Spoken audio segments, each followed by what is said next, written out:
Hi, it's Maya. Welcome back to Resident Drinker. Today I'm going to show you how to make some pink gin and I'm going to tell you a little bit about Angostura Bitters.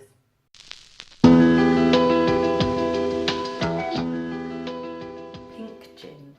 Looks quite tantalising. Nearly spilt it. It's a really simple drink, not going to lie. You literally require this and some gin and ice and that is it. So it's really easy to make. It's very strong, I have to say, traditionally made with Plymouth gin or Naval strength gin. If you want to know more about that, you can watch my video, 5 Things You Need to Know About Gin, where I talk all about Naval strength.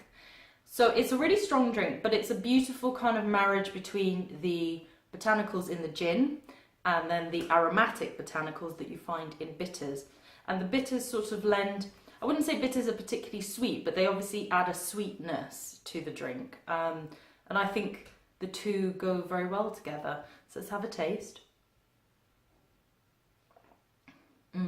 Like I said, it's really strong. You could obviously sort of change the ratios of gin to kind of ice or water, or maybe even add a bit of soda water if you find it too strong. But personally, I love it. I find it quite a refreshing drink. Like I said, the botanicals between the Angostura and the gin really go well together, and I think they complement each other, which makes, even though it's strong, it's still a very delicious drink with lots of flavour. So you'll be able to see how to make that shortly, but I also wanted to share just a little snippet of information about Angostura Bitters. So let me pop my drink down and I'm going to come back and tell you a little bit more about this. This little bottle is very distinctive.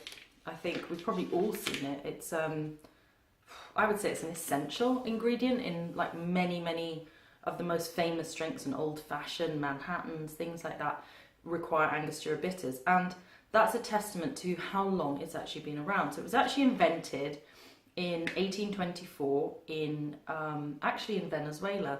It's made today in Trinidad and Tobago and has been since 1875, but it was actually invented by a German, and his name was Johann Siegert, and he was a physician and was trying to find, again, it's funny how a lot of these things sort of start from a medicinal point of view, but trying to sort of use the herbs and different things that he could find in Venezuela that the Amerindians had taught him. So he gathered all of these herbs and spices and kind of through various experiments came up with pretty much what we have today as Angostura Bitters. And it was meant to be kind of a tonic to help cure like malaria and stomach bugs and things like that. No, I'm not sure it really sort of works, but certainly people still take it today for like stomach upsets and things like that. So this actually contains gentian, which is a sort of a flower, but it's a herb, it's flowers. And then it has herbs and different botanicals. And the secret of what is in here is closely guarded. Apparently the family, the Siegert family, they don't fly together, they don't eat together, just in case anything should happen, because they're the only people, I think there's only 4 people that know the full recipe in the whole world. So quite amazing. And the bottle and label are quite distinctive. And this actually occurred because they were entering competition. This is way back in like when they first started in the 1800s.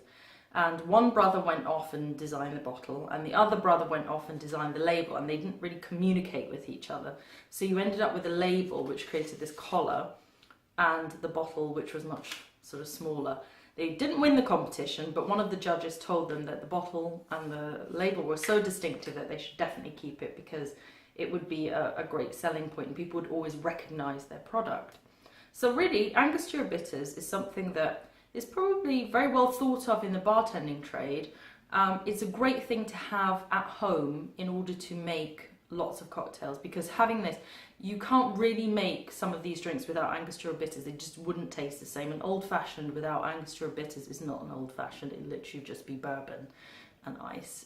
So I would recommend maybe giving it a go, trying a bottle out and trying out some cocktails. And I've got a link below to my old-fashioned recipe, which you can have a look at. And hopefully you'll enjoy seeing how to make some pink gin. So I'll see you soon. Cheers!